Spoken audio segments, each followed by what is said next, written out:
আমি এই হাদিসটির প্রেমে পড়ে গেছি।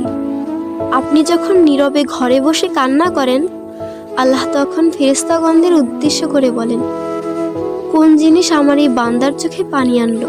ফেরেশতাগণ বলেন, আপনার বান্দা সুখে নেই, আপনার বান্দা অনেক দিন হাসেনি।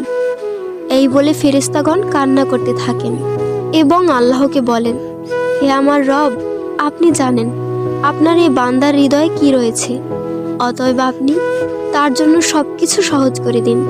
আল্লাহ বলেন, আমার এই বান্দা এমন কিছু জীবন থেকে হারিয়ে ফেলেছে যা সে অধিক ভালোবেসেছিল।